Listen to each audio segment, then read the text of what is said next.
Line Kashmir honey. அழகும் வாசனையும் கமழும் காஷ்மீர் லயன் காஷ்மீர் ஹனி. அசல் தேன் அசந்தேன். தமிழகத்தில் வாக்காளர் பட்டியல் சிறப்பு தீவிர திருத்த பணியை 2004க்கு பின் இந்திய தேர்தல் கமிஷன் துவக்கியுள்ளது. முதல் கட்டமாக டிசம்பர் 4 வரை வீடுதோறும் சென்று வாக்காளர் கணக்கெடுக்கும் பணிகள் மேற்கொள்ளப்பட உள்ளது.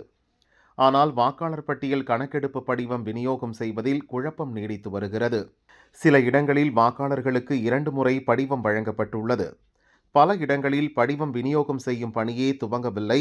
மக்கள் எதிர்பார்த்து காத்திருக்கின்றனர். ஆளும் கட்சி நிர்வாகிகளிடம் மொத்தமாக படிவங்களை ஓட்டுச்சாவடி அலுவலர்கள் ஒப்படைத்துள்ளதாகவும் புகார் எழுந்துள்ளது. படிவம் தொடர்பாக எழுப்பப்படும் சந்தேகங்களுக்கு பதிலளிக்க முடியாமல் ஓட்டுச்சாவடி அலுவலர்கள் திணறி வருகின்றனர். இவர்களுக்கு முறையான பயிற்சி அளிக்கவில்லை என காரணம் கூறப்படுகிறது.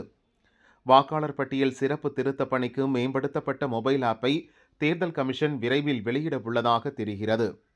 இதை காரணம் காட்டி ஓட்டுச்சாவடி அலுவலர்களுக்கு 3ஆம் கட்ட பயிற்சி தாமதமாகி வருகிறது.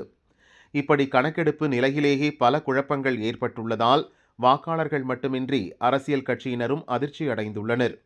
கலெக்டர் ஆபீஸில் உள்ள உதவி மையங்களில் நேரடியாகவும் கட்டணமில்லா தொலைபேசி வாயிலாகவும் விளக்கங்களை பெற முடியவில்லை என வாக்காளர்கள் தரப்பில் புகார் சொல்லப்படுகிறது.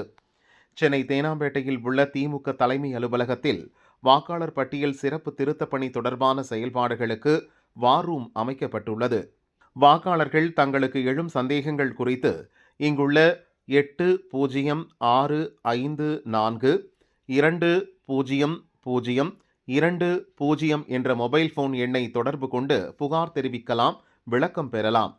இந்த வார் ரூமிற்கு நேற்று முன்தினம் ஒரே நாளில் 627 புகார்கள் வந்துள்ளன. பல தரப்பிலுமிருந்து வரும் கேள்வி சந்தேகங்களுக்கு தேர்தல் கமிஷன் அதிகாரிகள் விளக்கம் அளித்து வருகின்றனர்.